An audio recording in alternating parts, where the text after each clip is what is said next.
Hello and welcome to another video by Johnny. Chào mừng các bạn vào video khác của Johnny nha.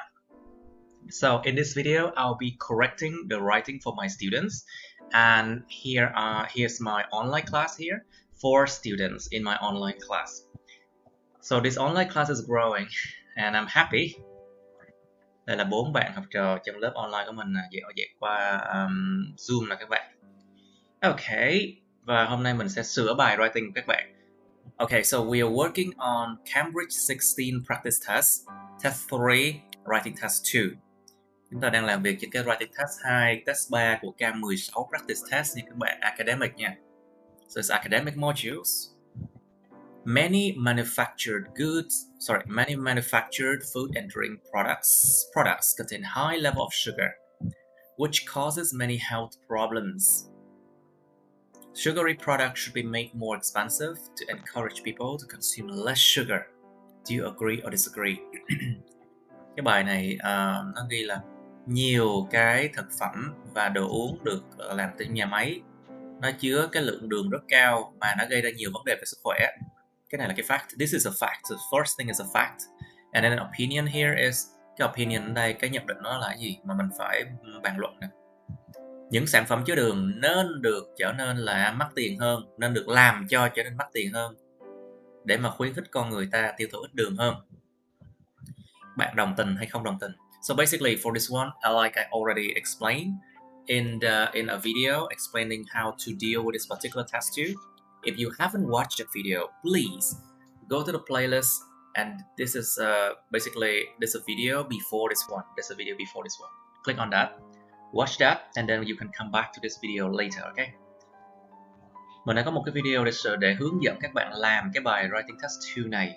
Cái video nó nằm ở trên cái danh sách phát á, và ở một cái video trước cái video này. Các bạn chưa coi thì coi cái đó trước nha. Xong hẳn coi vào cái video mà sửa bài video này, okay? Now, so Miss Yuen is a new student in this class again. Hello. Hello. Yes, hello. Right, so 4 students. Let's come to the essay of Mr. Bang first. Okay, it is said that food and beverages contain a level of sugar are the main issue that causes many health problems. Is it the main issue? They said that high level of sugar in manufactured food and drinks causes many health problems, but they did not say whether this one is the main issue, you know, that causes many health problems. So you are overextending yourself here. Bạn đang gọi là assume, đang gọi là giả định. You are assuming something here. Nó đâu có nói trong đề bài đâu là cái vấn đề này là vấn đề chính gây ra nhiều vấn đề sức khỏe đâu. Cho nên em đang assume một cái điều như vậy không an toàn nha. It's not that safe that you assume this one, okay? It's not safe. So it sounds like personal idea, personal. So we should delete it. Are the reason for many health problems, là lý do cho nhiều vấn đề sức khỏe. Which causes many health problems, so it means this one is the reason for many health problems. Điều này gây ra nhiều vấn đề sức khỏe, tức là cái điều trên đây nè, nó là lý do cho nhiều vấn đề sức khỏe. Which are the reason for many health problems. So these products shouldn't be sold more expensive. Những sản phẩm này nên được bán mắc tiền hơn. In order to discourage consumers from purchasing them. Để mà gọi là giống như kiểu mà làm người ta không khuyến khích đó. Những người tiêu dùng mua chúng. I totally disagree with this idea because it's unfair for shoppers to pay more for these goods, and there are other effective ways to encourage people to reduce the amount of sugar consumption. Thì ngay chỗ này bạn đã ghi là tôi hoàn toàn không đồng ý với cái nhận định này. Thì well, you can state your opinion right here at the beginning. Yes, it's true. Có thể hoàn toàn ghi cái nhận định ở đây, no problem. Và nếu lý do tại sao luôn, and you also explain the reason why it's unfair for shoppers to pay more for these goods. And you also said that there are more effective ways. in which you will try to analyze more in your essay, right? Yes. Và bạn cũng đưa ra thêm một số cái phương pháp mà hiệu quả mà cái chỗ này bạn sẽ phân tích ở trong cái thân bài của bạn. Okay, now. Well, why you put so much space in here? Are you afraid of something you have to put so much space in there? Actually, I copy and paste from the Word file. That's why I said when you copy paste onto Google Docs, you have to correct it once again, okay? You have to try to correct once again. Lúc mà copy paste từ Word qua bên Google Docs thì phải kiểm tra lần nữa chứ. It is proved, proven, isn't it? Proof or proven is fine, I think. Let me check for, okay, US is proven, but you can also say proved as well, okay. Okay, so you can use proof. It is proved by scientists that excessive consumption of products would lead the consumers to a variety of health issues, diseases. Nó đã được minh chứng bởi những nhà khoa học rằng sự tiêu thụ quá nhiều đường có thể dẫn người tiêu dùng đến một cái phạm vi những cái vấn đề sức khỏe, such as diabetes, obesity, and high blood pressure. Okay. So this is a leading sentence. Đây là câu mở đầu này. However, eating a moderate amount of sugar would not put people at risk of health, and therefore it does not seem reasonable for people to consume these goods to pay more expensive. To pay more, we say people should pay more, not pay more expensive, you know. Chúng ta nói là những con người mà tiêu thụ những sản phẩm này để trả tiền nhiều hơn, chứ không phải nói là trả tiền nhiều hơn, mắc hơn. You don't say to pay more expensive, you know. To pay more. To pay more than normal to get it. Okay. Just pay more than normal to get it. Okay. So this one basically is a counter argument. Đây là một cái câu mà giống như kiểu mà phản luận, giống như là tranh luận phản bác lại. So your counter argument against the first sentence, phản bác lại cái câu đầu tiên. Okay. Furthermore, it affects people with a tight budget who would not be able to spend more money for slight snack. Thêm vào đó nó ảnh hưởng đến những người với một cái gọi là không có nhiều tiền, với một cái ngân sách rất là hạn hẹp. Okay, so basically this one give information about people, isn't it? Yes.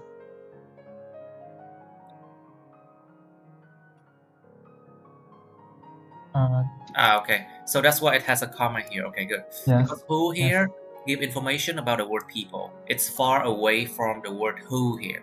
So that's why your usage of the indefinite relative clauses here is correct. Cái chữ who này nó xa với cái chữ people mà nó bổ nghĩa, cho nên em dùng mệnh đề quan hệ không xác định ở đây là chính xác. Okay. However, I see a problem with logic here. You mentioned that, okay, eating a moderate amount of sugar would not put people at risk of health, and therefore does not seem reasonable for people who consume these goods to pay more than normal to get it.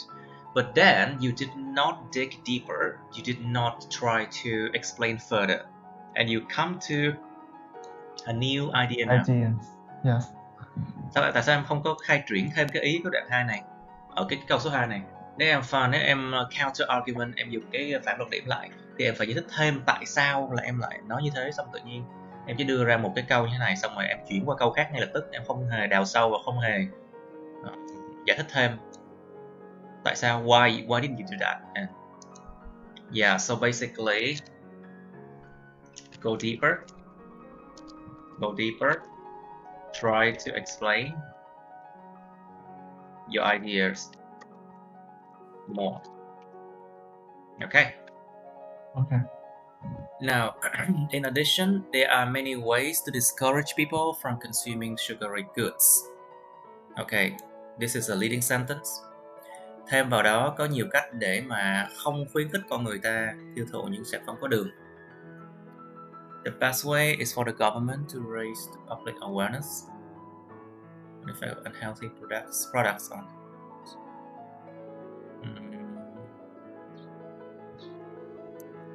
Okay, so you mentioned the best way to do that.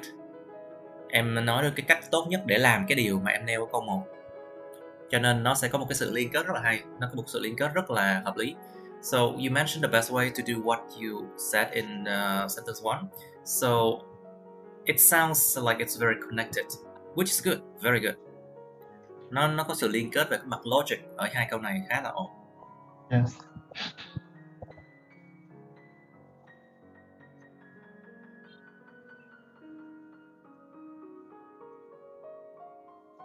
So you mentioned education programs. Okay, so this one is a new knowledge, new information in this sentence. Cái khúc education program này là cái thông tin mới của cái câu số 2 này. Yes.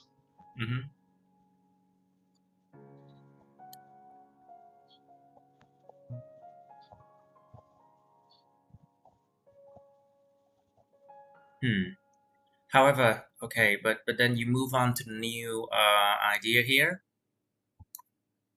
Em lại chuyển qua một cái idea, một ý tưởng khác.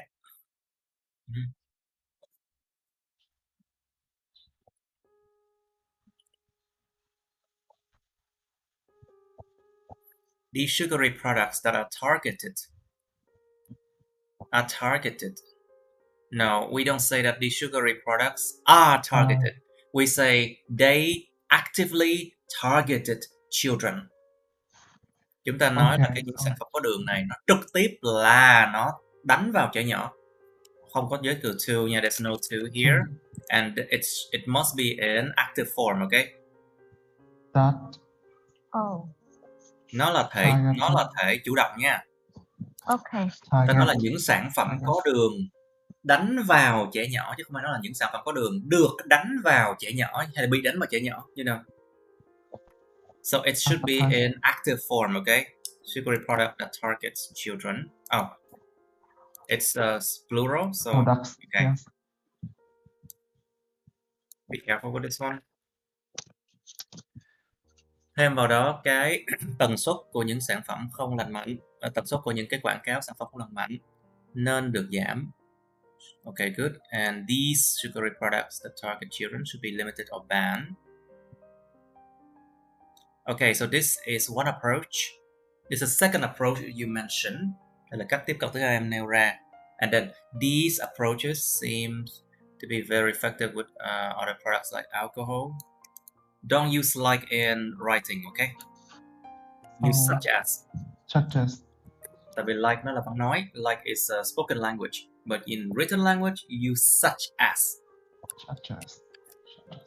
Okay. Such as alcohol and cigarettes. And it seems reasonable, so it should be applied to the food and beverage industry. Cái tranh luận này nghe không thuyết phục. Em nói là những cái cách tiếp cận này dường như rất hiệu quả với những sản phẩm ví dụ như là cồn hoặc là thuốc lá. Và nó dường như là nghe có hợp lý. Cho nên nó nên được ứng dụng với lại cái ngành công nghiệp thức ăn và đồ uống. Nhưng mà nó nghe vẫn chưa đủ độ thuyết phục. It doesn't sound very convincing to me, at least. How do you make it sound more convincing?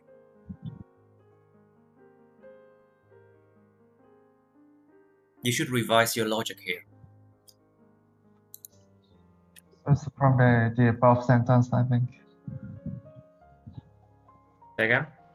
Because we mentioned the unhealthy products advertisement, and I think should not mention the sugary products that target children here. Say again? So we don't mention the sugary products. I mean the moreover, the sentence start from moreover, the frequency of unhealthy products advertisement should be reduced, and these the products, or we should not mention sugary products, I think. Why? Why would you not mention this one? Because in the next sentence we say that this approaches seem to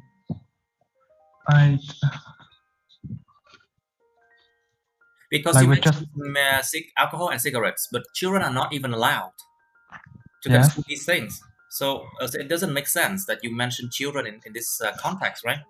Tại vì trẻ nhỏ đâu có được cho phép dùng cồn với lại thuốc lá đâu, cho nên em nêu ra trẻ nhỏ đây nó không có ăn nhập gì cả. Cho nên nó nghe nó vô lý này. Okay, to be limited or banned. Okay, anyway, overall you should revise your logic here, okay? It still sounds wrong to me. Yes, I see that. I see. It still sounds not convincing enough. Nó vẫn chưa có vẻ gọi là hợp lý và nghe thuyết phục cho lắm. Okay, but then this part seems good. Khúc này nghe ổn nè.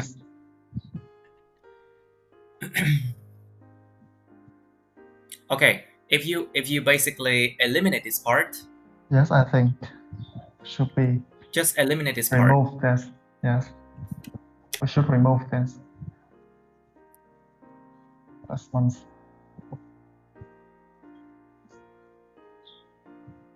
Okay.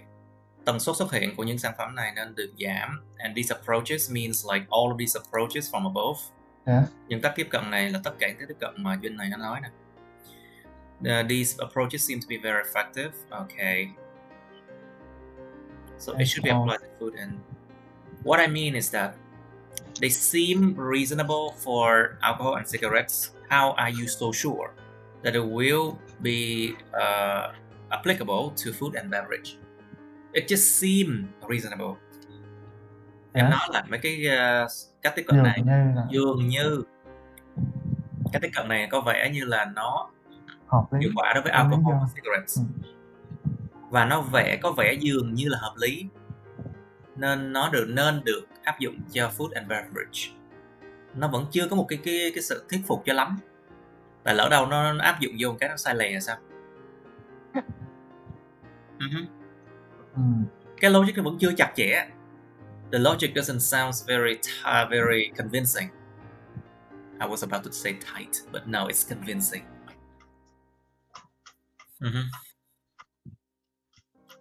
Anyway, in conclusion, I'm completely against the idea. Không cần phải lặp lại chữ I đâu.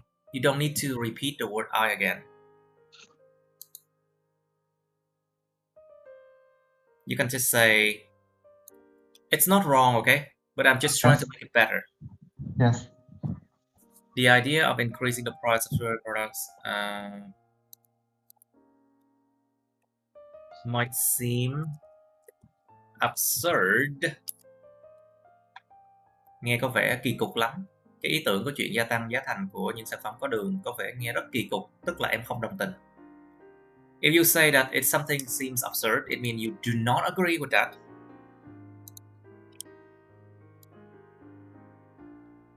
And there are better ways to convince people to consume less sugar. Và có những cách khác.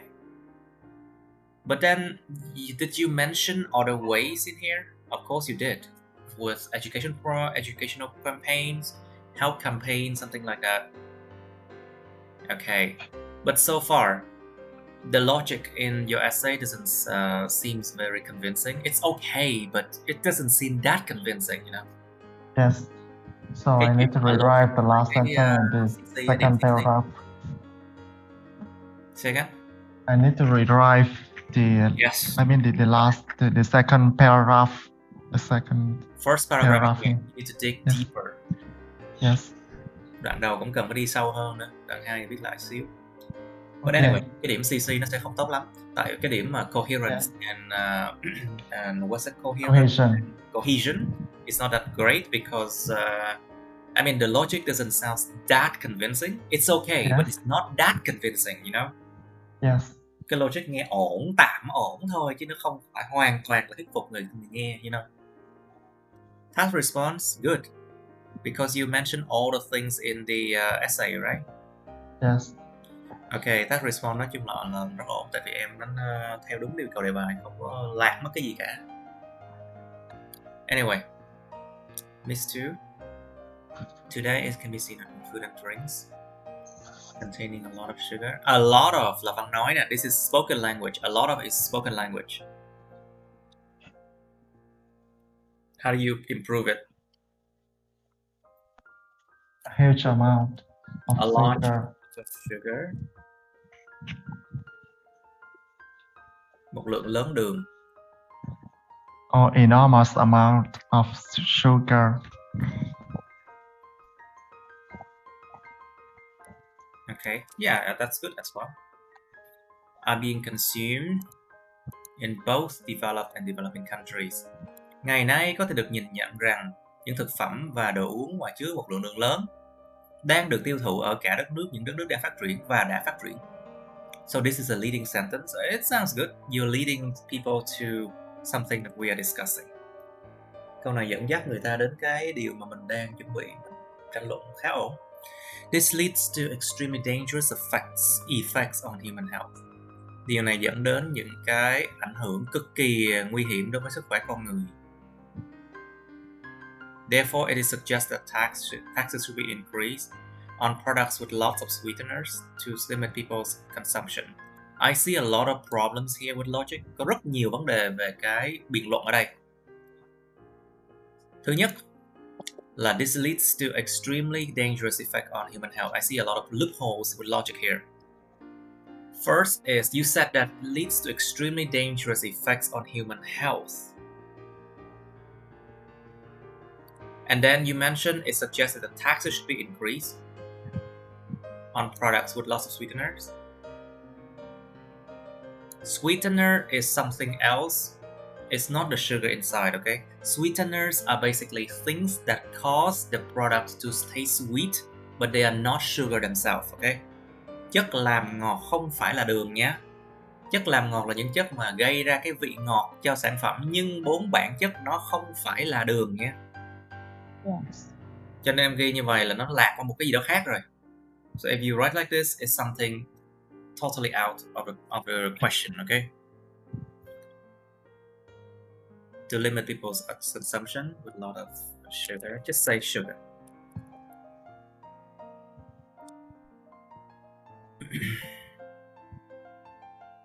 You mentioned a solution that taxes should be increased on products with lots of sugar to limit people's consumption. Well, the essay say that sugary products should be made more expensive to encourage people to consume less sugar, but they did not mention how they will make it more expensive. But then you say tax should be increased. You're talking about something totally different from what the essay title was about to tell you, Miss Two. Cái đề bài nó nói là những sản phẩm có đường nên được làm cho mắc tiền hơn, chứ người ta không có nói rõ là làm cho mắc tiền hơn bằng cách nào. Trong cái đó em lại ghi là nên tăng thuế, thì nghe có hợp lý không? Người ta nêu lên rằng, người ta đề nghị rằng là thuế nên được gia tăng lên những sản phẩm. Tự nhiên em đào một cái vấn đề khác rồi. Em nghĩ tăng thuế thì cái sản phẩm nó cũng sẽ phải giá nó cũng sẽ tăng theo. Nhưng em không hiểu điều này. Cái giá sản phẩm nó có thể tăng bởi nhiều lý do. Thứ nhất là tăng thuế. Thứ nhì là chính cái nhà bán lẻ đó họ tăng cái giá trị của sản phẩm họ lên, tăng giá. Hoặc là chính cái siêu thị đó họ tăng cái giá trị của sản phẩm đó lên. Có thể có nhiều cách, nhưng mà em lại đào một cái hướng mà hoàn toàn nó đâu có gọi là đúng với lại cái đề bài yêu cầu đâu. You see what I'm talking about? Basically, increasing the price of products can be due to many reasons. First, the manufacturer can increase the price of products. Second, the supermarkets can increase. Third, tax should increase. But you only dig into the part of taxes. Em chỉ mới có đào sâu cái vụ tax thôi, nhưng mà nó không đúng với cái yêu cầu đề bài. Yêu cầu đề bài là nó bao gồm, nó rộng hơn rất nhiều. Em hiểu không? Lúc mà em paraphrase như vậy là thất bại rồi. So basically, you paraphrases increasing the price of products with tax. I think it's a failure. You understand what I mean, Miss Two? Tú hiểu ý thầy nói không? Yes, yes. I see. Okay. Paraphrase thì phải làm sao cho nó đúng với lại cái tinh thần của cái bài, chứ nó đừng có đi quá xa nha. When you try to paraphrase, try to rephrase the ideas, don't go too far from the original ideas, okay? Yes. Okay. Be careful.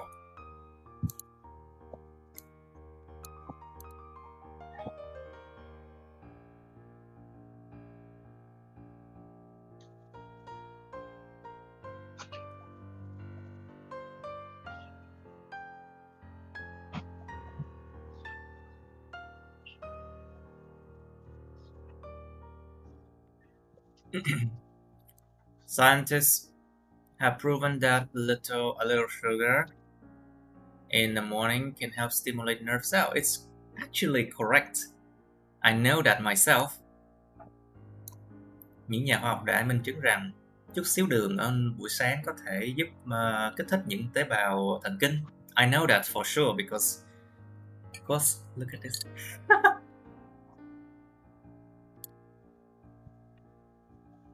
Making you more excited. Okay, this is a kind of fact that you are presenting. Đây là một cái câu mà mở đầu mà giống một cái sự thật hiển nhiên mà em đang đưa lên. Making you more excited. Làm cho con người ta hứng thú hơn. But just a bit higher in the amount of sugar applied to the body is an unfortunate. Nhưng chỉ một chút xíu cao hơn, cái lượng đường cao hơn được cung cấp cho cơ thể là một cái hậu quả không may đối với sức khỏe. What?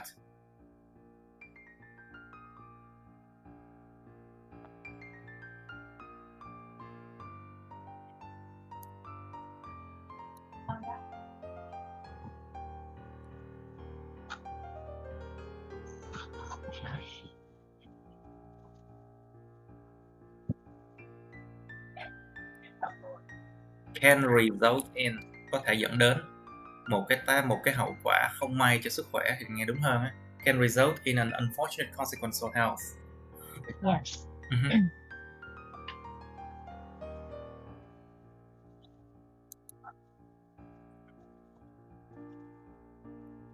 Fructose, huh?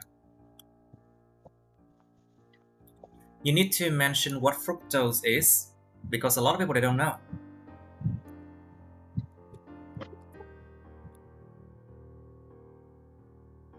You need to actually say what fructose is. It's a kind of sugar, okay? Because you cannot assume that everyone will know what fructose is. Em không thể nào mà tự gọi là coi như là ai cũng sẽ biết fructose là gì. Phải nói em nêu fructose là gì, phải nói là một loại đường. Yes. Là mình phải giải thích cái chữ đó ra luôn hả thầy? Đúng, tại vì cái văn này là nó hướng đến mọi người nào đọc, những cái đối tượng nào đọc, những đối tượng mà chung không có kiến thức chuyên ngành nha. This kind of IELTS test, IELTS writing, it's aimed at the readers or people who do not have the specific knowledge. Okay, they are not technicians, they are not like professors, they are not like technical people. Okay, they're just general people. They're just like the normal folks, like us. Cái đối tượng nhắm tới của những cái văn IELTS này không phải là những người mà chuyên ngành, không phải những người có kỹ thuật, kỹ năng các thứ nha, chỉ là những người dân bình thường thôi. Cho nên fructose là gì? Phải nói là một loại đường. So that's why when you mention fructose, you need to mention it's a kind of sugar. It actually affects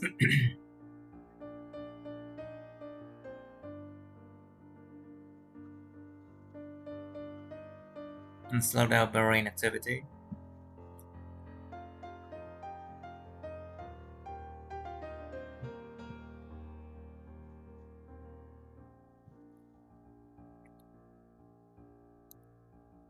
Câu rất phức tạp nhỉ? Sounds complicated. Class, do you have any idea here? What she's doing? Mới ôn lại trong văn phạm. It sounds weird. Now, if you say it affects and slow down, so this one should be the last thing you mention. Cái này nếu mà em dùng chữ and ở đây thì cái chỗ này là cái động từ cuối cùng mà nên nêu ra. And then you mention, you put a comma and then interfere with memory and then things like that, It doesn't sound correct. Phải kết thúc câu này ở đây. Also. Kết thúc câu đó, xong rồi thêm cái này.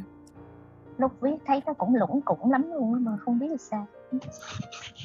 Just end the sentence here and then say also it interferes with memory, or the more sugar circulating in the blood, the faster aging process.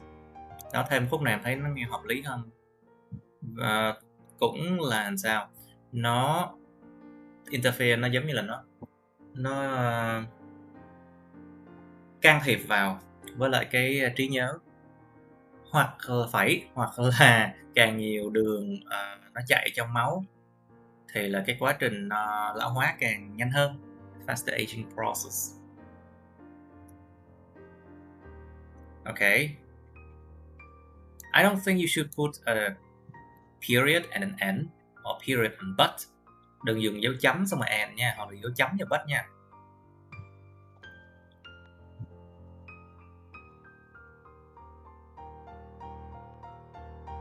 And there are many other dangerous diseases related to sugar, but then you did not go further. What kind of disease?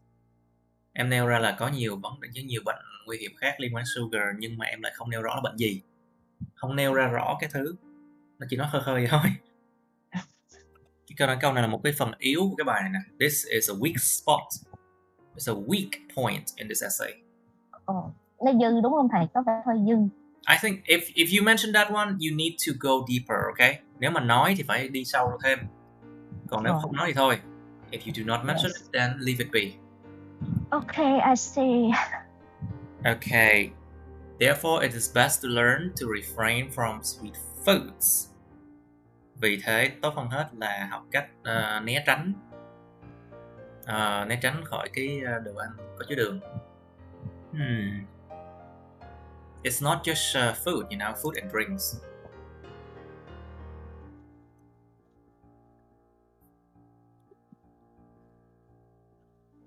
It's not just food, it's food and drinks. Hai thứ luôn chứ.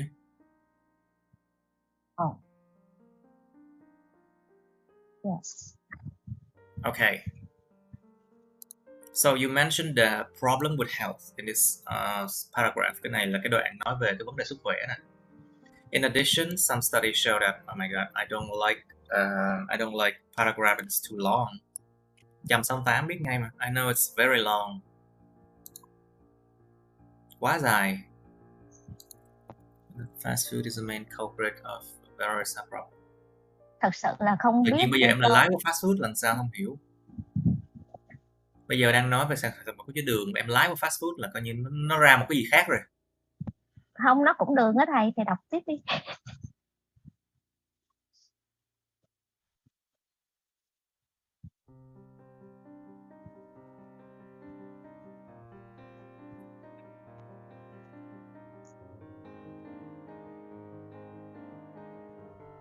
Incredibly high in sugar and unhealthy.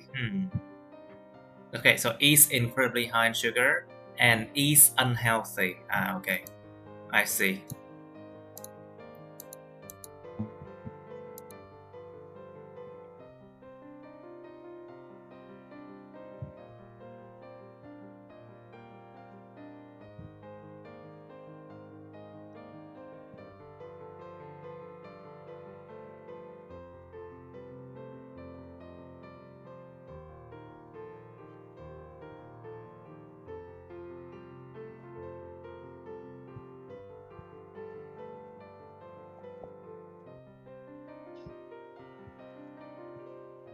Nhưng mà cái đoạn này nó nói về cái gì? But the whole thing here talks about fast food mainly.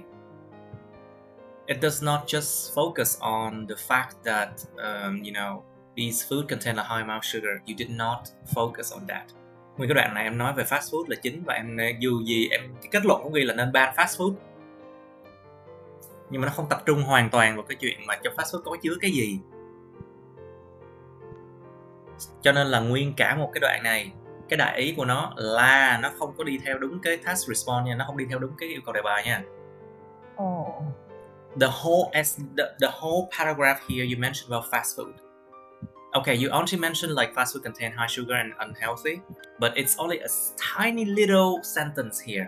Nó chỉ một cái câu nhỏ xíu ở đây là nói là fast food chứa đường cao và không lành mạnh. Nhưng mà nguyên cả cái đoạn này nó nhìn chung, kể cả kết luận luôn, nó cũng nói về cái chuyện cấm fast food. Cho nên nguyên cái đoạn này nó đâu có liên ăn nhập gì đến cái đề bài đâu. Đề bài chỉ nói về thực phẩm có chứa đường và thực phẩm có chứa đường và thức uống chứa đường thôi. Là bị lạc đề đúng không? Thấy lạc đề không? Thấy cái đoạn lạc đề không? So basically, in the essay they mentioned about food and drink contain high sugar, but then the whole paragraph here, 168 words, you use it to talk about fast food, which is absolutely out of topic. Lạc đề còn gì nữa?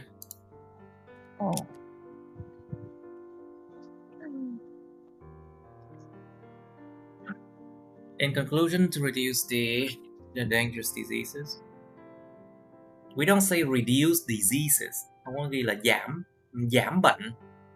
We say to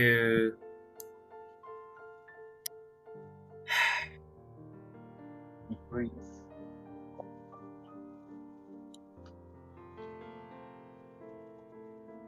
You can say to reduce the incidence.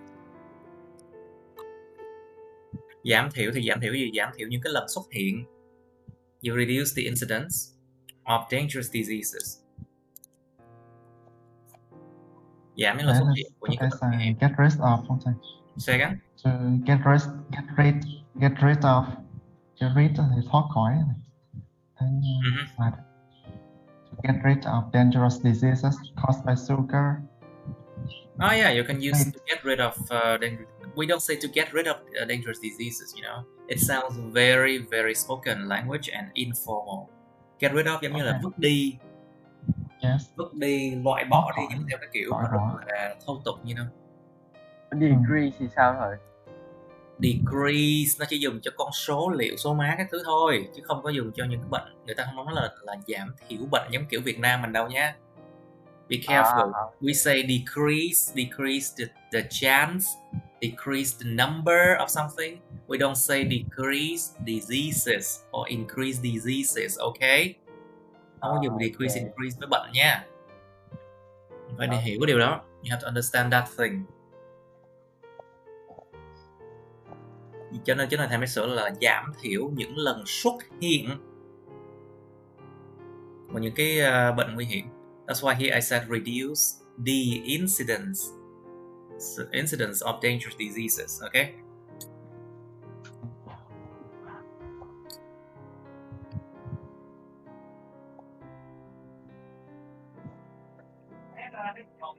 The government must have integrated. Must have? What do you mean must have integrated? Kiểu gì cũng đã phải để giảm thiểu những bệnh nguy hiểm gây ra bởi đường, chính quyền, kiểu gì cũng phải đưa vào những chương trình, kiểu gì cũng phải đưa vào. Must have integrated. Are you sure? Should have integrated. Or should integrate. Yes. Anh nói nhẹ nhàng. Chứ không phải là kiểu gì cũng phải đưa vào những chương trình. Người ta không có nghĩa vụ người ta phải làm gì đó. They have no duty to integrate program for you, okay? Yes. But they should do that. They should integrate programs. To integrate programs such as promoting healthy eating by making sure that food manufacturing companies follow food safety standards and requirements.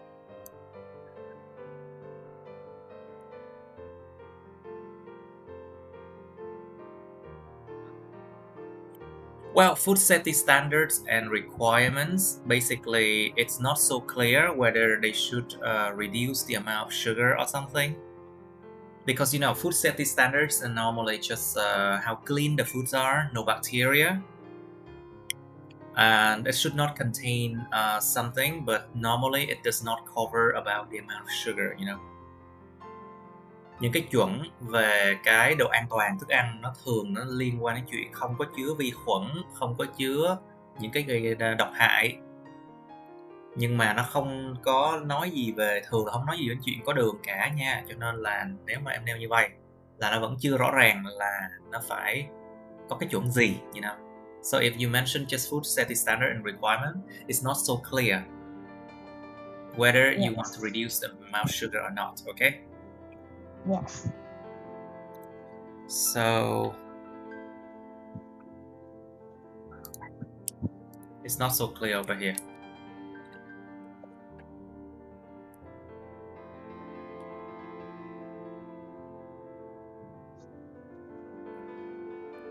They must also ensure that its citizens have access to all the information about healthcare. Người ta cũng bắt buộc phải đảm bảo rằng những công dân của họ có tiếp cận với tất cả thông tin về chăm sóc sức khỏe, những cái nguy cơ sức khỏe và cái chuyện mà ngộ độc thức ăn, or unhealthy eating habits, hoặc là những cái thói quen ăn uống không lành mạnh. Because when everyone was well equipped,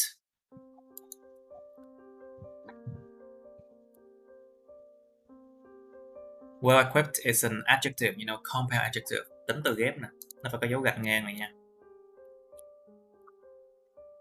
You need to have this hyphen. It's a compound adjective, okay? Because when everyone was well equipped with necessary knowledge about basic healthcare, they would make healthier food choices.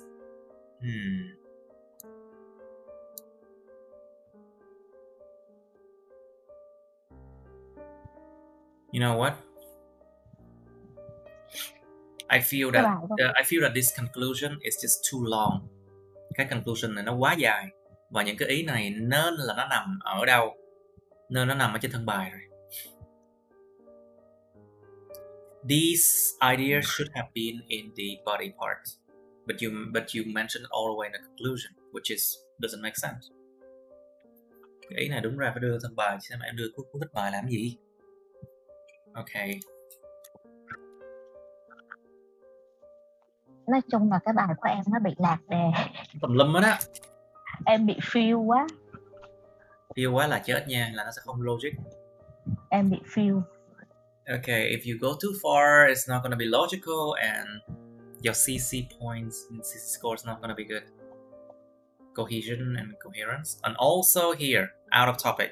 So your task response point will be going down. Điểm task response mà bị lạc đề là nó xuống dữ lắm luôn, nó rất thảm hại luôn á. Oh man. Task response là 40% số điểm lần á. And task response is like 40% of your score, and if you lose it, oops. Say goodbye to band 6. Hết chào tạm biệt với band 6. Không sao đâu thầy, em sẽ luyện trong 1 năm lận mà. I know. And then Dương. Let's see how Mr. Dương is doing with the thing. Plenty of pieces of ideas caused by the over intake. We don't say the over intake. We don't say over intake. Yeah. Excessive intake.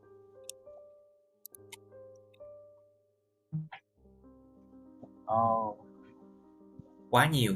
Excessive intake of sugar in produced food. What do you mean produce food and beverage?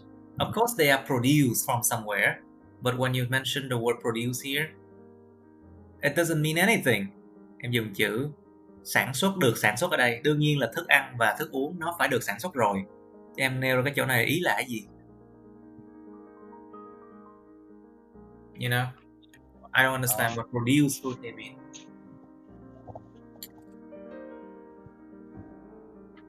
You mean manufactured food and beverage?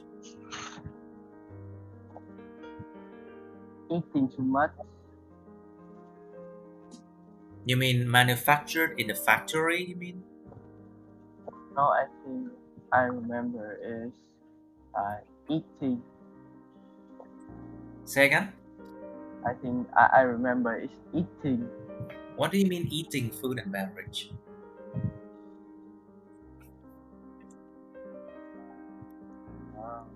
I don't understand. Anyway, should not be there. Không nên đâu. Such as the diabetes caused by excess intake sugar in food and beverage. So some people suggest increasing. What? Suggest increasing the selling expense. Khoản chi tiêu được bán. What? The selling expense. If you say the selling price, it makes more sense. Nếu em nói là giá bán thì nghe nó có lý hơn, right? Increasing the Tăng selling chi phí. price. Say again? Ý nó là tăng chi phí giá hàng. Chi phí bán hàng, tăng chi phí bán hàng. Thì là nó cũng tăng giá bán thôi. Okay. So if you increase the cost of the selling, it's actually increasing selling price. So, increase the selling price of these products. It's prices because many products, okay. To limit the desire of consumption. Để làm giảm thiểu cái mong ước mà tiêu thụ. Giảm thiểu cái đó là ham muốn rồi. Đó là ham muốn rồi. Giảm thiểu cái ham muốn tiêu thụ. Limit the desire of consumption. Wow. Could we use the selling expenses there? Could we use the word selling expenses? Okay, instead of this means expenses. like the amount of money. I mean, expenses is the amount of money that people should spend, not the price of the products. Okay. Okay. Expense là những khoản chi tiêu phải chi mà đứng theo cái phương diện là người mua, còn cái prices là đứng với phương diện của người bán. Okay. Oh, I understand. Okay. Selling prices is when you talk about it in terms of the sellers, they will set the selling price. But when you set about expense, it's the amount of money that the people should pay to get these goods. It's different perspective, you know. Nó là những cái điểm nhìn khác nhau, different perspective. Yes. Okay. Okay.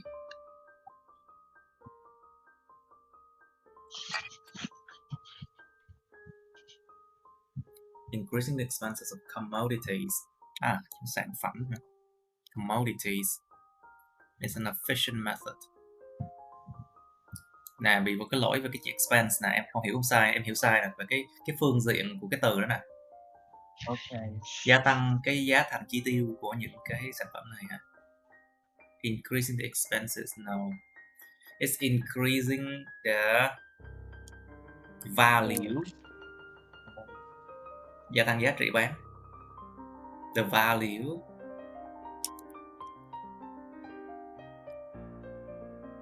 Let's just say the selling value. Giá trị bán.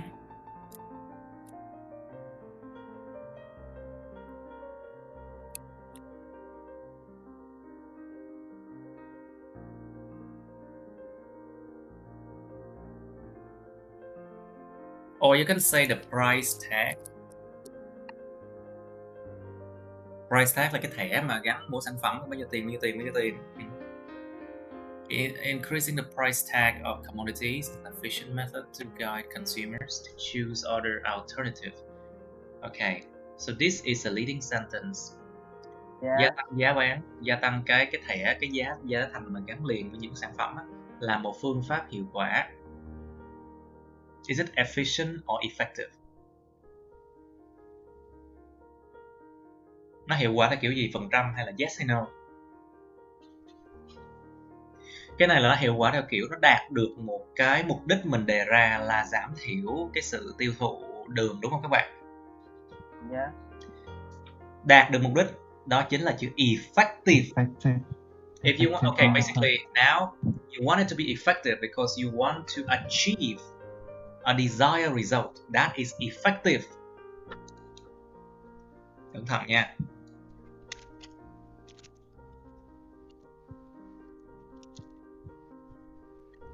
Cái chữ efficient là gì? Phần trăm hiệu quả theo kiểu hiệu suất, bao nhiêu phần trăm á. Efficient basically deal with like efficiency, like how many percent. But effective deals with whether you can achieve the desired result or not.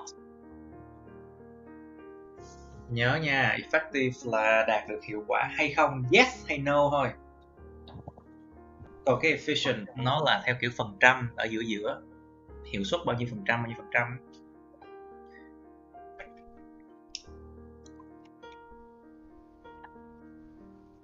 To guide consumer to choose other alternatives là một phương pháp hiệu quả để mà hướng người tiêu dùng để chọn những cái phương pháp khác, chọn những cái thứ khác.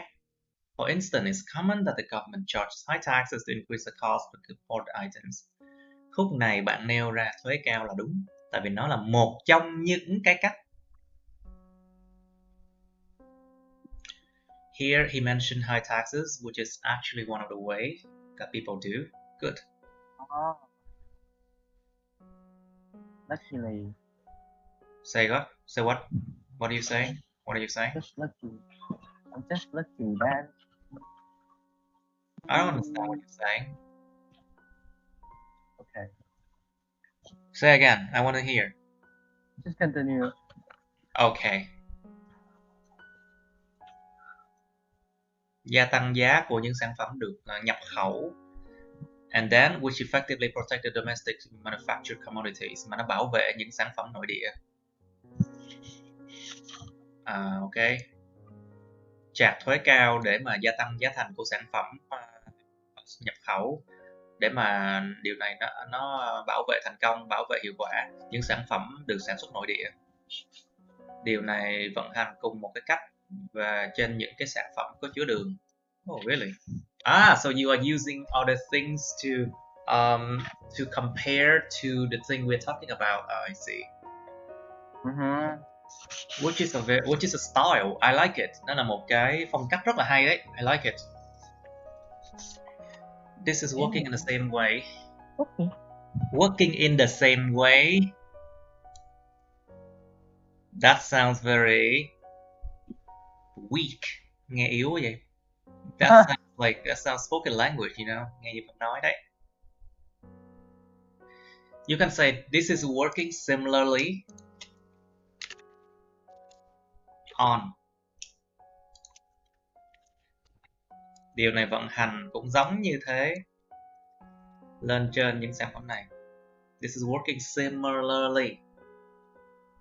Okay.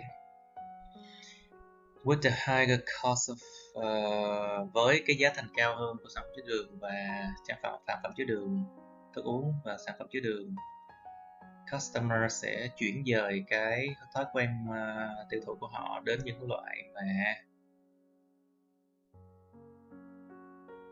what other types of produced ingredients,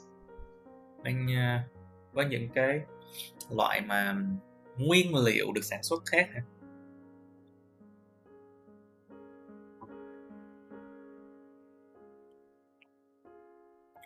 Well, ingredients are different from products, you know. You know that from ingredients you will get products, right? But they are not the same. Nguyên liệu đâu có cùng với cái chữ sản phẩm đâu. Từ nguyên liệu thế nó mới sản xuất ra thành sản phẩm, nhưng mà nó không phải là một cái khái niệm y chang nhau nha. It's not the same thing.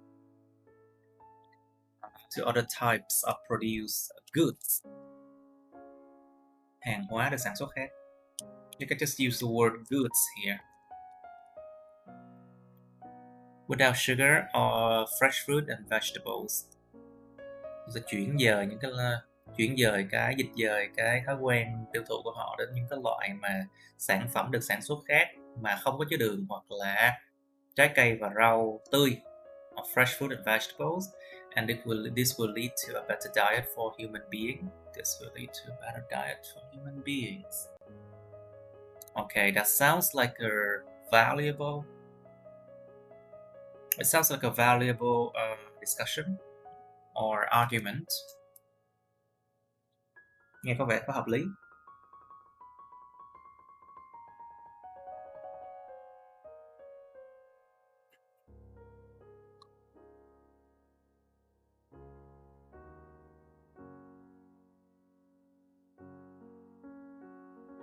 Nhưng mà cái ví dụ này là em kêu là bảo vệ những sản phẩm hàng hóa được sản xuất nội địa, nhưng mà em so sánh với bên kia thì cái bên kia nó bảo vệ cái gì?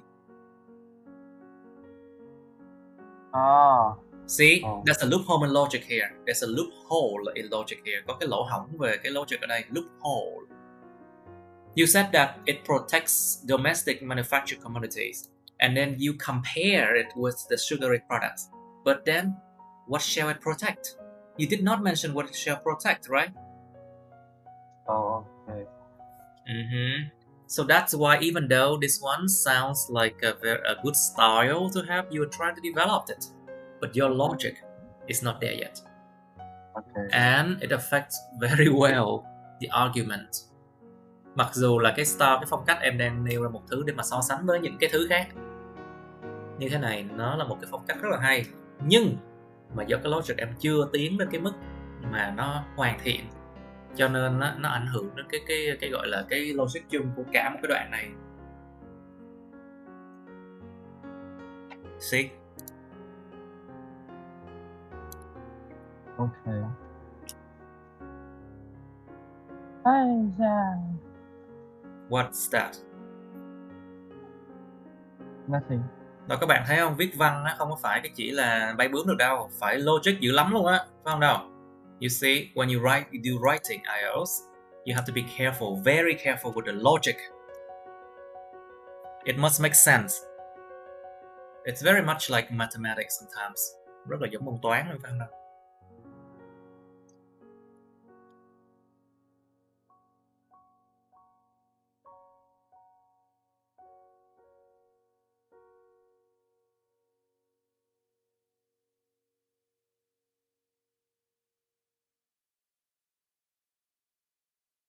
We don't say sugar contain, we say sugar containing. The sales figure of sugar containing productions.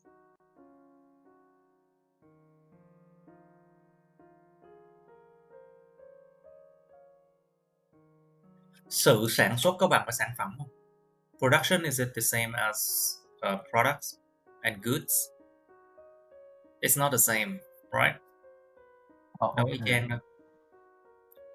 Mặc dù nó rõ ràng rằng okay, I can see that this is an obvious thing. That you decrease, basically you decrease the you can decrease the sales figure by increasing the price is an obvious thing, isn't it? Okay, so I will agree with this. Nghe có vẻ như là một điều mà dễ dàng nhìn thấy, rằng nếu các bạn làm gia tăng giá thì nó sẽ giảm cái doanh số xuống, đó là một điều rất là dễ nhìn thấy. Okay, so mình sẽ đồng ý cái chữ obvious này. But then, sugar containing, let's just say goods. It's going to decrease and selling price increases. It does not mean the total profit would dramatically reduce. Oh, so you talk about profits now. Bây giờ nói về cái chuyện lợi nhuận ha. Tổng lợi nhuận sẽ... Điều này không có nghĩa rằng tổng lợi nhuận sẽ giảm một cách kịch tính. This is because there's a fixed demand for sugary products, which maintain a reasonable profit for manufacturer where the price is growing. Điều này là bởi vì có một cái sự mà demand, có một cái cầu á, nhu cầu á mà fix không đổi đối với là những sản phẩm có chứa đường, mà nó giữ nguyên cái lợi nhuận một cách mà tương đối vừa phải cho những nhà sản xuất, trong khi giá thành nó vẫn gia tăng lên. Trong khi những cái the sweet, trong như những cái kẹo, những cái đồ có chứa đường thì nó mắc tiền hơn, thì những nhà sản xuất sẽ chắc chắn là tạo ra những cái loại mà snack ngon và đồ uống ngon để mà lấp đầy cho những cái khách hàng của họ, to fulfill their customers, to fulfill the desire of their customer, để mà làm cho thỏa mãn cái nhu cầu, cái lòng mong mỏi thì đúng hơn, you know. Therefore, it does not need to be worried. It does not need to be worried about. There is no need to worry about. Không cần có cái nhu cầu, không cần phải lo về. There is no need to worry about nha. The survival of sugar-related industry. Vì vậy chẳng cần phải lo lắng về sự tồn tại của những ngành công nghiệp mà liên quan đến đường. Cái đoạn này có liên quan đến này vào hả mọi người? Is this paragraph related to the title of the essay?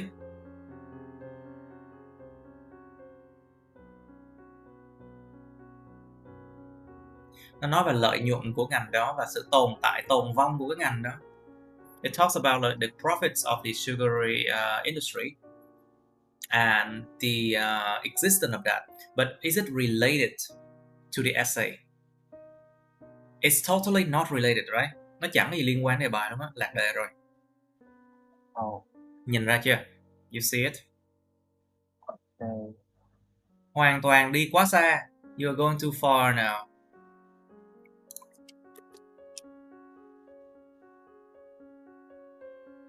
Lạc đề là cái lỗi nặng lắm luôn á.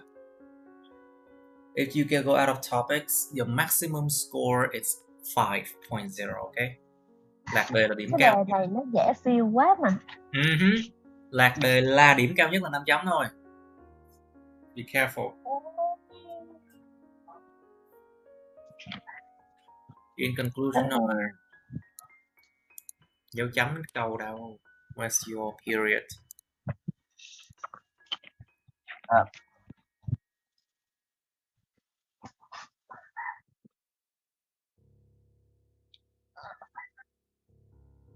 Prevent people of intake too many sweets. Intake là danh từ nha.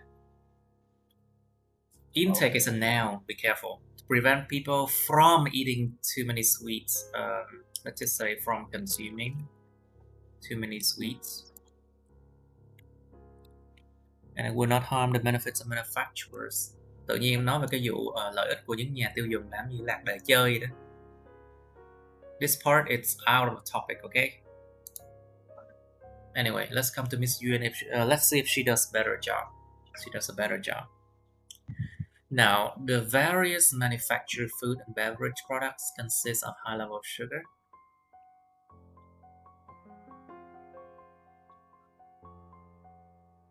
Which causes many health problems.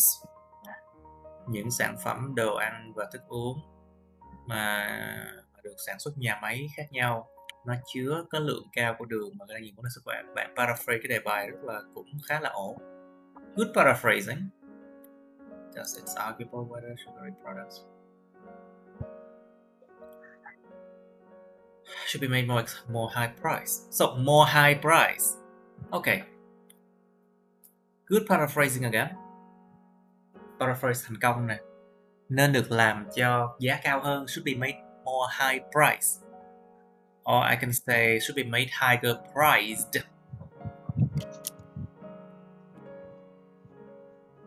I can say higher priced. Okay. Nó cũng đúng không sai đâu. It's actually also good. Should be made higher priced to discourage people from consuming excessively.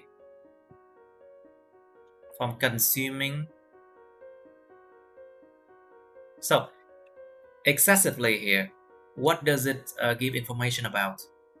The word about the verb consuming or about the amount of sugar? Miss Yuen? Cái chữ excessive này nó bổ nghĩa cái nào? Nó bổ nghĩa cho hành vi consuming hay là cái danh từ là amount of sugar? Cái consuming đó thầy, em muốn nói tiêu thụ nhiều. Okay, so it's give information about how people consume, right? Yes. So, okay, so it's good then. Nếu mà nó là trạng từ bổ nghĩa cho cái adverb bổ nghĩa cho cái verb này, cái cách mà họ tiêu thụ thì là ổn, rất ổn. Consuming excessively the amount of sugar. In particular, health issues is ở những vấn đề sức khỏe cụ thể nào đó. Many witnesses show that nhiều người làm chứng chỉ ra rằng the higher sugar you absorb, the more the ratio of disease can happen. Tỷ lệ bệnh có thể diễn ra.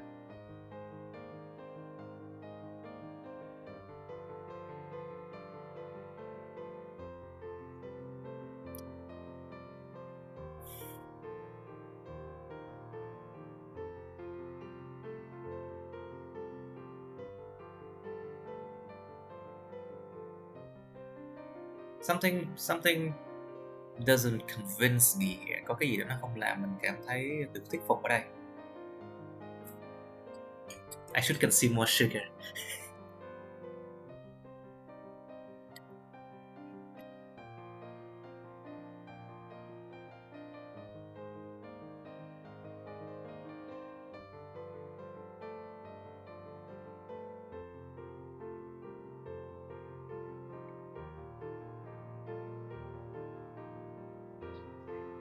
I think the many research. Nó có cái vấn đề gì đó ở cái câu này. There's a problem with this sentence. I feel that.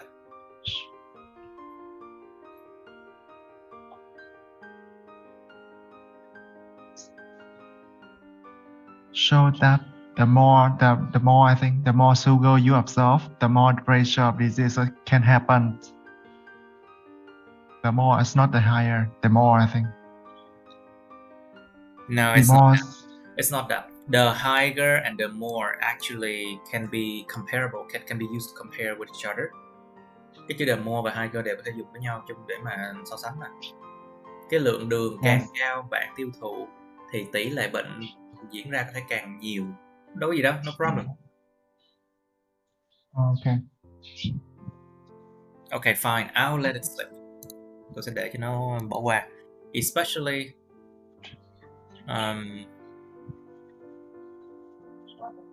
we don't say especially at the beginning of a sentence like this. Mình không dùng chữ especially ở ngay đầu câu như này và chữ phải như này nha. Well, we say especially something. And then basically you have a clause after that.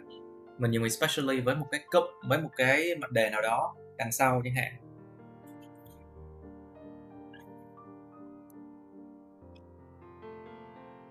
You can say typically. Điển hình thì sao? Typically, obesity is one of our most popular illnesses from sugary food and drinks. Béo phì là một trong những cái bệnh mà popular nhất.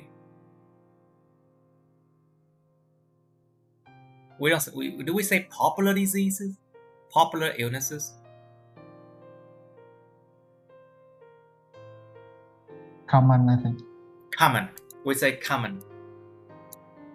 Có một số cái từ nó không có đi kèm với lại những trường hợp như disease được nha. Thông thường thấy được. Wait, what did I do? Most common illnesses.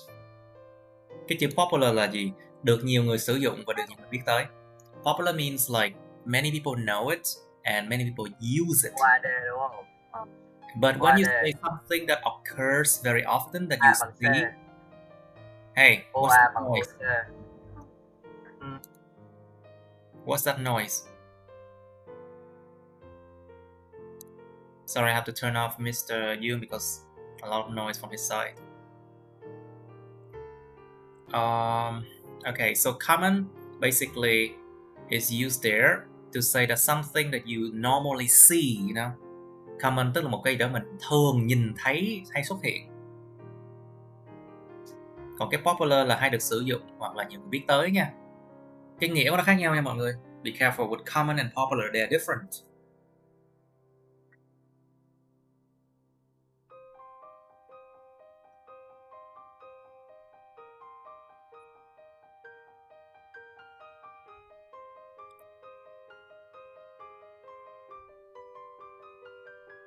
Crazy about, cái này là văn nói, this is spoken language, you know. Those people who are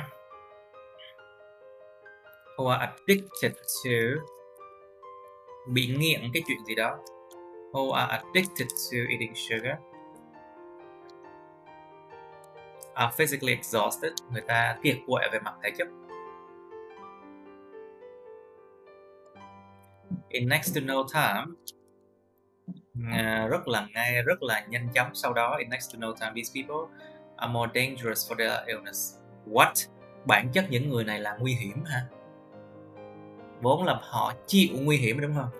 They are not dangerous, they are in danger.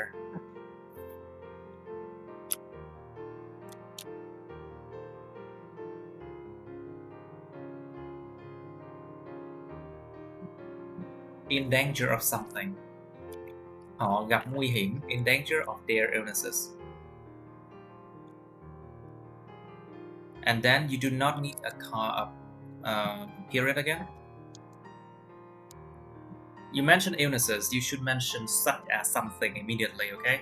Nêu ra bệnh, mình nên nêu ra là ví dụ như cái gì ngay lập tức, sau đó không có dấu chấm. Illnesses such as blindness, cancer, and what is inflection, Miss Yuen? Bệnh gì ấy? What kind of disease? Có phải bị nhiễm trùng không thầy? Cái inflection. It's infection, okay? Okay. Infection. It's infection, okay? Không phải là inflection nha.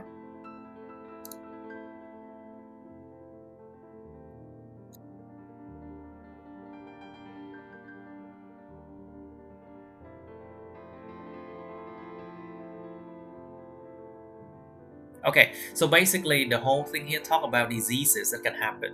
Okay, but I still feel like this is too little. 65 words about diseases. Okay, it's a bit too short, but okay. Hơi ngắn quá nha. Because of the negative impact, bởi vì cái tác động tiêu cực. There are some. What is proposes? Dạ, kiểu có phải là ý kiến á thầy, giống như là cái What do you mean ideas? Giống như người ta muốn tìm ra cái giải pháp và cái cho một số cái Suggestion là đề nghị. Okay. Suggestions and solutions. There's some suggestions and solutions from these residents. Có một số lời đề nghị và giải pháp từ những cái cư dân đấy. Well, em muốn nói từ mọi người thầy, mà em không biết nói sao cho nó. Không cần biết từ ai đâu. Có một số giải pháp và lời đề nghị cho những vấn đề trên. There are some suggestions and solutions.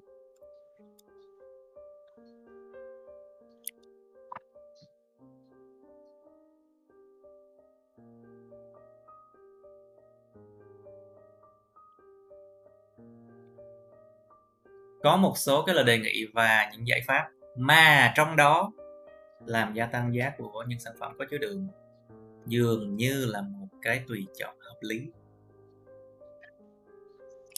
Mà trong đó là in which nè.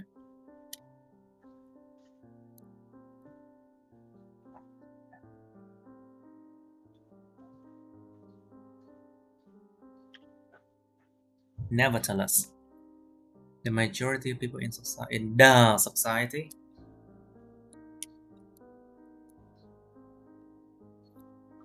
are low income. Em muốn biến cái này thành tính từ phải không? So low income people. No, we don't say low income ed. Okay, low income. Low income and middle income earners. Oh, I see. Nó bổ nghĩa chứ earners ở đây. Okay. Give information about word earner here. Yes. Okay.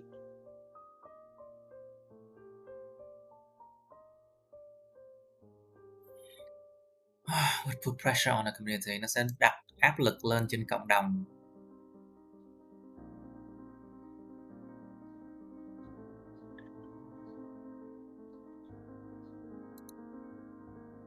What do you mean propagate here? Nó có phải là tuyên truyền thầy? You mean the word propaganda? Propaganda means bad. It's a bad thing, you know. Cái chữ tuyên truyền là cái từ xấu nha, cái từ mà mang nghĩa xấu nha. Propaganda has a bad meaning to it, okay? Okay. So if the government, let's just use the word encourage again. Encourages. Nếu mà em không biết cái từ đó thì đừng dùng nha. Còn nếu mà dùng phải dùng đúng nha, không bị vô điểm á. If you know the word well, you use it. But if you don't use it because you get a reduction in mark, okay? Point reduction. If the government encourage society to live in a healthy way, this will positively affect consumer behavior.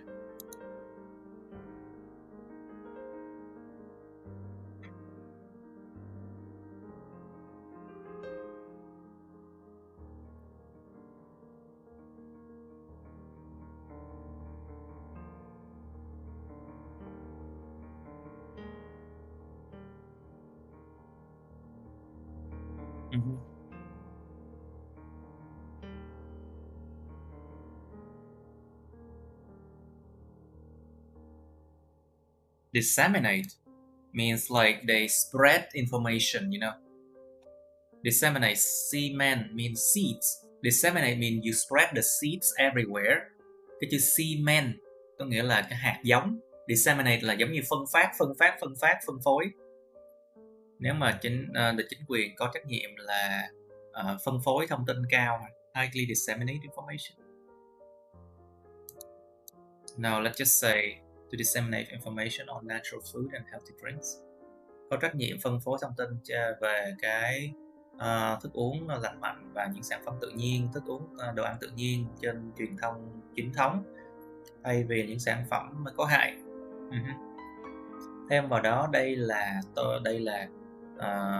tối quan trọng để mà tạo ra thêm những cái chương trình thú vị mà nó dẫn dắt con người đến một lối sống lành mạnh.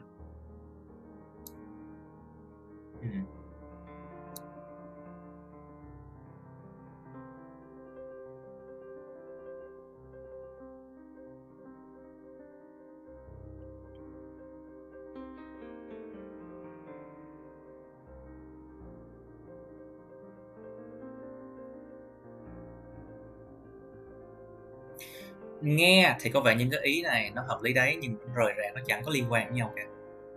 Nào mọi người lớp, come on, try to help her. How do we improve the connectiveness of these sentences? How improve them? Try to make them more connected in terms of logic. Nghe thì có vẻ có nhiều ý này nó rời rạc ra, nghe có lý đấy nhưng mà nó lại không có sự kết nối. Làm thế nào để cho chúng kết nối với nhau được?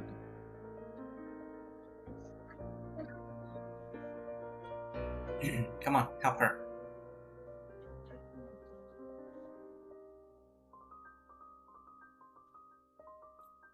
Nè, giải thích cho kỹ nè. Look at this one. Câu đầu tiên trong đoạn.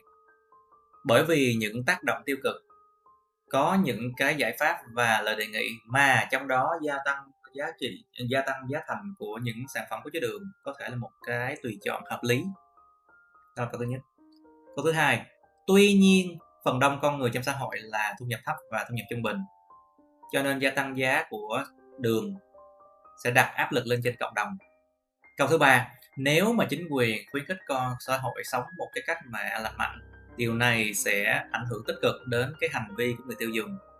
Thứ tư, ví dụ chính quyền chịu trách nhiệm để mà phân phát thông tin về những sản phẩm thực phẩm tự nhiên và lành mạnh trên truyền thông thay vì những sản phẩm có hại. Thứ năm, thêm vào đó, điều này là tối cần thiết để tạo ra những chương trình thú vị mà dẫn dắt con người đến những cái lối sống lành mạnh. Nghe nó rời rạc không mọi người? Dạ. Hoàn toàn rời rạc luôn á. Nó không có một cái sự mà logic mà nó kết dính những cái ý này lại nhau. All these 5 ideas I just mentioned, all in this paragraph, it sounds totally not related to each other. How could you do that? It's a talent. Có tài lắm viết được 5 cái câu mà hoàn toàn rời rạc như vậy đó. Thường là người ta có câu rời, có câu dính. Mà làm thế nào em có thể mà nói hoàn toàn 5 câu không liên quan đến nhau được hay vậy? It's a talent. It's quite talent to do that, you know. After the first sentence, then we put the government encouraged. In the next sentence, we remove the... Exactly. So basically, put this one as the second sentence, right? I think the whole paragraph start from if there to the end. I think put this to the second. You mean to the, from here? Yes, move up next to the Okay. first sentence. I Okay, think should let be the me way. just copy this one. Copy this one and I'll put it here. Just let me copy this one and I'll put it here. And then We change some words as well. copy this one and put it there. No, put at the top. Put at the top, above of it. Say again. I don't understand.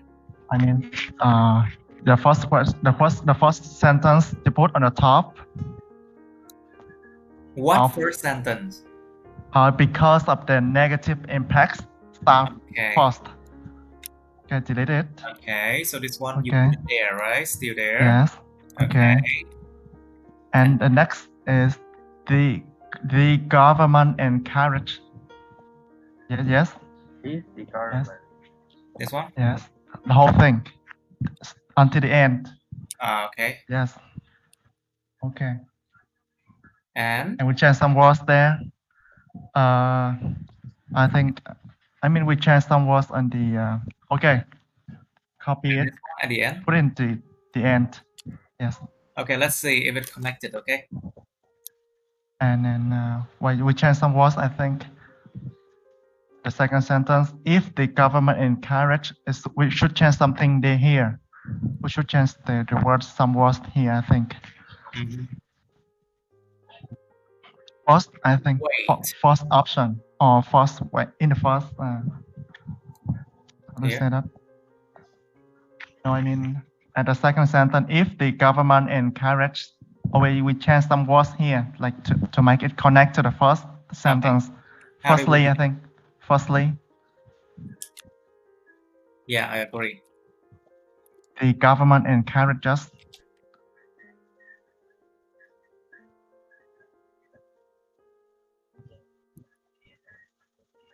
And then. So okay. And okay, so basically suggestion and solution. So this is the first suggestion and solution, right? Yes. So what about the second? The second. Kèm Not sẽ easy. cùng See, với it's not easy.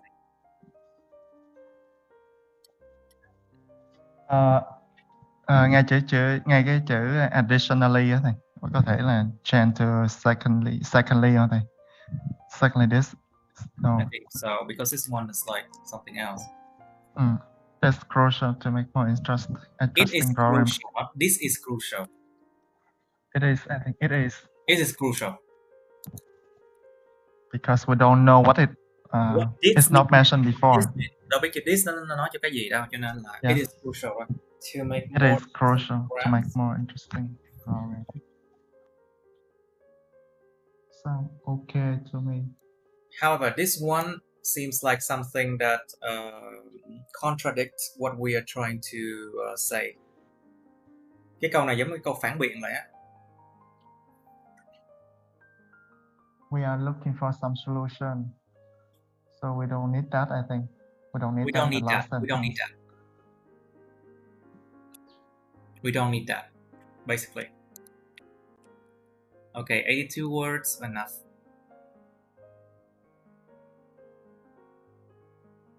Yeah, it sounds much more better, Miss Yuan. You see, wow. Yes. it sounds much more connected. See, first and then second, and then here you give examples to support the firstly sentence here. Nè, ý đầu tiên nè, ý hai nè, cái câu example để mà bổ nghĩa cho cái câu đầu tiên nè. Đó, các bạn thấy không? Nó connected hơn hẳn. Và mình bỏ luôn cái câu nevertheless này tại vì nó phản biện lại, nhưng mà nó không hề là cho thông tin thêm hay cái gì cả để bổ nghĩa cho cái luận điểm chính của câu, mà nó còn làm loãng nó thêm, cho nên bỏ nó đi.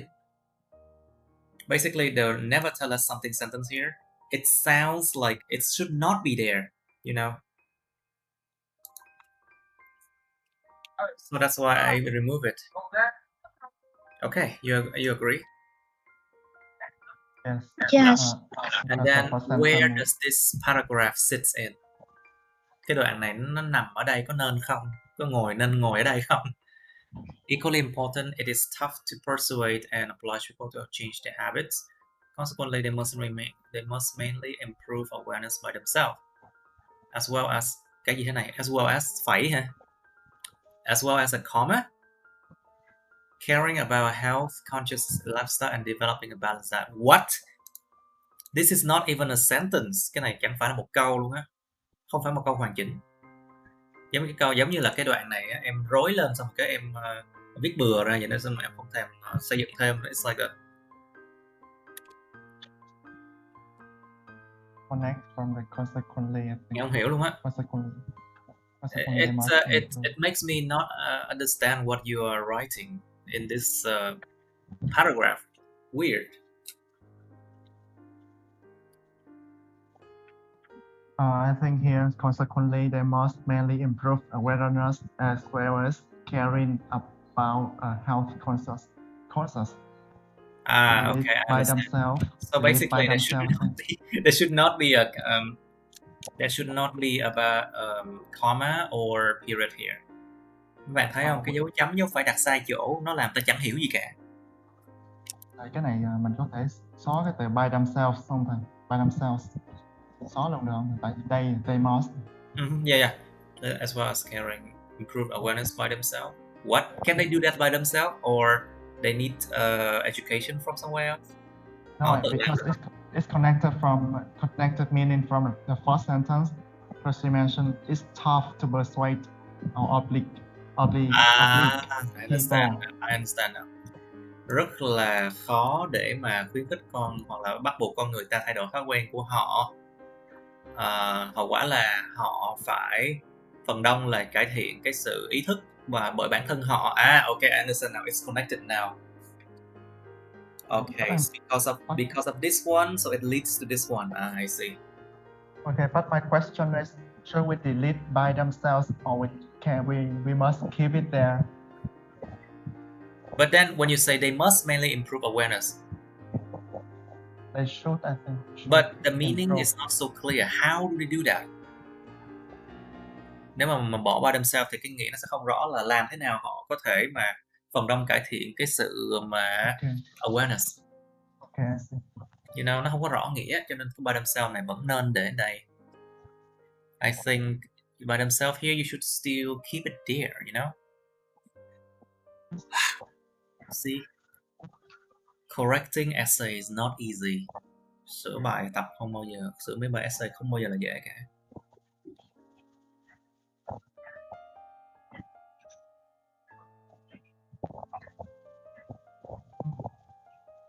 Mr. bằng so good luôn á.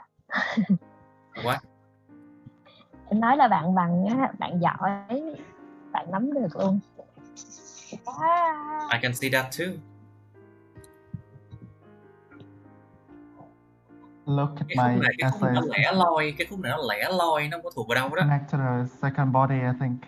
I think it's connected to the second body, yeah. Anh nghĩ là khúc này nó nên nằm ở phần bên trên này, nó gộp lại cái phần bên trên đúng hơn á. Yes. So we paste it, copy and Anyway, paste it on. Let me check. Let me put this one and connect it here, and you see.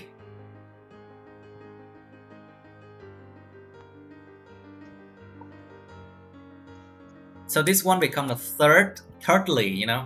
Này thành cái thứ ba nè, cái thứ nhất, cái thứ nhì, thứ ba nè. So you put it here, it become the third suggestion and solution. You see.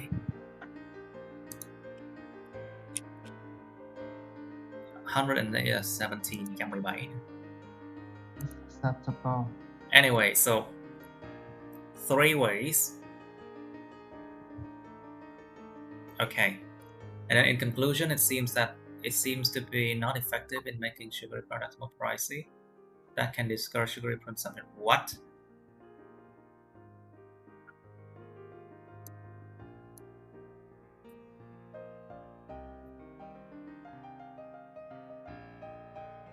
Lúc cái phần 2 lúc nãy em nói là tăng giá mà. The second body is she mentioned about increasing prices. But now I think it's not.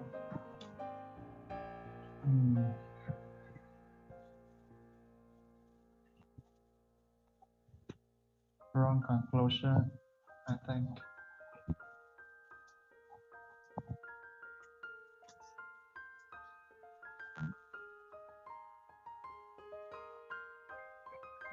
thì tại vì cái phần body số 2 là bạn nói về cái suggestion, cái đề nghị này là tăng giá sugary food với drink products, nhưng mà bây giờ là Không, ý thèm nói là cái câu này nó nghe nó rất là kỳ cục.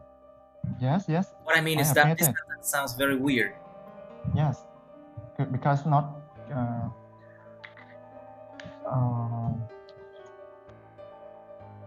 just not, how to say that, nó không có đồng bộ, nó synchronized with the body. Yeah, nó không có đồng đều, Yes. It doesn't synchronize well. I mean, Yes and no.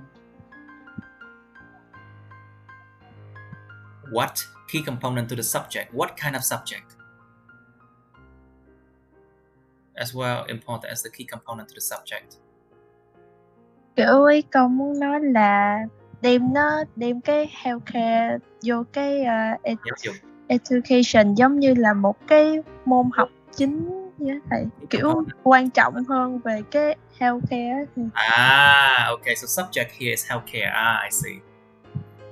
Với lại cái đoạn kết của con là con muốn nói là kiểu nó sẽ không có hiệu quả nếu mà mình tăng cái giá tiền, có thể khiến cho con người ta không có giảm đi cái tiêu thụ á thầy. Nhưng mà nếu cái này nó không hợp lý như đâu.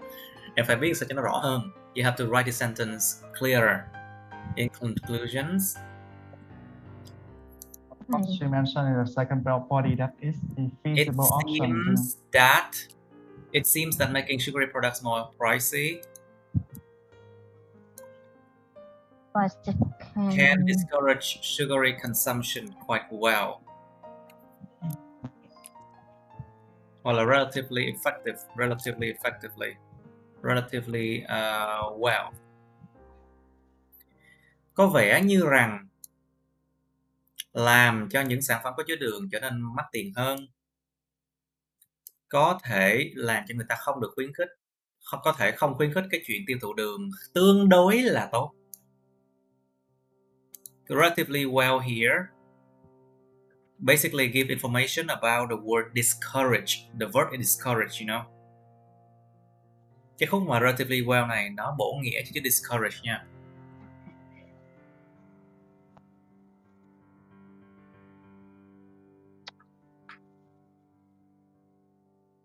Đó là cái vấn đề mà khi em dịch tiếng Việt và tiếng Anh á, nó viết một cái câu nó rất là ngô nghê và người ta đọc ta chả hiểu gì cả. Cho nên phải cẩn thận, phải học cái cách cái cấu trúc mở câu nha. Be careful. When you translate from Vietnamese into English, a lot of the time the sentences become totally nonsense. Be careful with that, okay? So learn the sentences the way it should be in English, okay? Học cái câu theo cách mà nó nên xuất hiện trong tiếng Anh nha, chứ đừng có dịch tiếng Việt ra mất công lắm luôn á. Theo cái logic của văn giọng Anh đi các bạn. Dường như rằng làm ra những sản phẩm có chứa đường, làm những sản phẩm chứa đường nó mắc tiền hơn, có thể khuyến khích, có thể không khuyến khích cái chuyện tiêu thụ đường một cách tương đối là khá tốt. Cái từ tiếp theo in the future có hợp lý không thầy? Trong tương lai, chính quyền nên đem healthcare vào giáo dục. Nó cũng quan trọng như là cái thành phần chính của môn học đấy. Có thể thay cái từ khác, in the future, có thể thay từ khác không?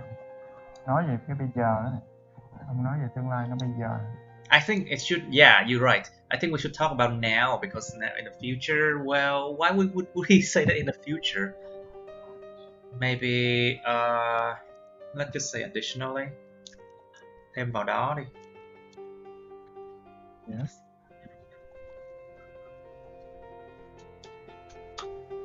Okay, education. Education is it?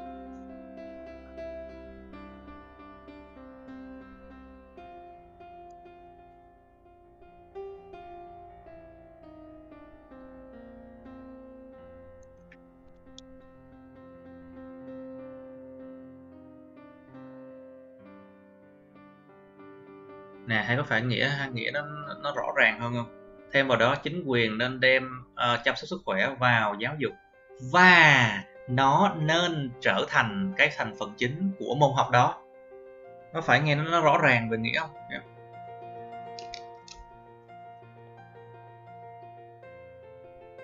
Try to protect the essay. See? Now, let me control Z and you can see. That, this is your original. Đây là cái phần mà nguyên gốc của em nè. Into education as important as the key component subject. Chính quyền nên đem healthcare vào giáo dục cũng quan trọng như cái thành phần chủ đạo của môn học đó.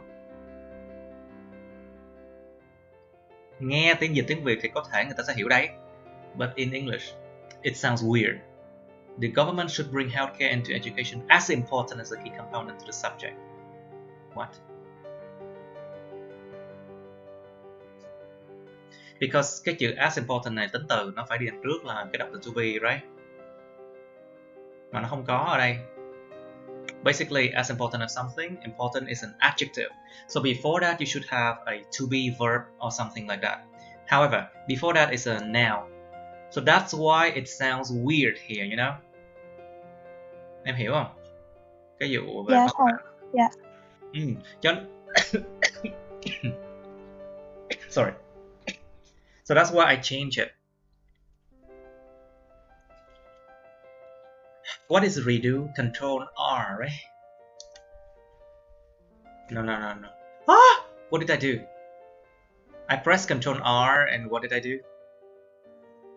What does Control R do? I forgot. I have no idea what. Let me check.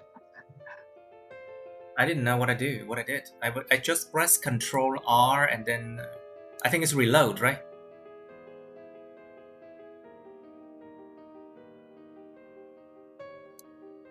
Refresh, I think. Control R is refresh. refresh something. Yes. Reference page. Refresh. I think it's refresh. I thought it was redo. Okay. Okay. So basically, I changed this one. Should bring healthcare into education, and it should be the key component to the subject. Và nó nên là cái thành phần chính cho cái môn học đó. Đó, thành câu đàng hoàng không? So it becomes like a sentence that makes sense, you know? Does it make sense to you? Okay. Any question, class? No. Anyway, this is an essay that the whole class has problem with. Cả lớp đều gặp vấn đề về cái essay này luôn nha. So... Thật ra lúc là đọc đề thì cảm nhận là trời rất là nhiều ý để viết cho nó luôn. Nhưng xong hồi cái phiêu tùm lum đúng không? This is a kind of essay that you think there are a lot of things to write about, but then out of topic. You write it out of topic. Lạc đề dễ dàng lắm luôn á. It's very easy to go out of topic in this writing test too. Hi. Lạc đề chắc thi về chỉ Lạc có đề một ôn cuối. rồi. Can I See? get a band 6 or with my No, essay? lạc đề là chắc chắn không thể nào lên band 5,5, 5,6 được đâu. Tại vì cái điểm task response nó 40% số điểm lần nha. Mà lạc đề là cái điểm task response nó tệ lắm luôn á. Thì cái điểm nó sẽ go xuống, đi xuống rất là ghê. Remember, if you go out of topic, your task response point will be very bad. And it affects your overall score. You will not be able to score more than 5.0 if you go out of topic, okay? Oh man. Oh man. Oh women. Oh women. Oh man. Any Không, thật sự question? hồi viết bài này em thích chữ lắm luôn á, tại vì em có rất là nhiều ý để viết mà không biết I tại sao. know, you should rewrite it. Just rewrite things. Lạc đề vài lần đi. Vài lần đi mới học được. You need to fall down several times and then you learn, you know? Anyway, any more question before I end this video? Hỏi gì không? No. Are you sure? Tắt video một cái xong hỏi mất công. Ask me questions. Otherwise, I'll end it here. Okay, thank you so much for watching. Please like this video, subscribe to my YouTube channel, and press on the bell button next to the subscribe button so you can get notified about my new uploads. Share this video as well, and you can follow my Facebook, but please don't add me on Facebook, okay? Cảm ơn các bạn đã theo dõi nha. Các bạn hãy nhấn vào like, chia sẻ video này với bạn bè các bạn. Nhấn vào nút đăng ký kênh subscribe và nhấn vào nút cái chuông kế bên cạnh chữ đăng ký kênh để được thông báo về những video mới nha. Các bạn có thể vào Facebook mình xong nhấn vào nút theo dõi hoặc là follow, nhưng nhớ đừng kết bạn Facebook mình. Thank you and see you in my next video. Bye bye.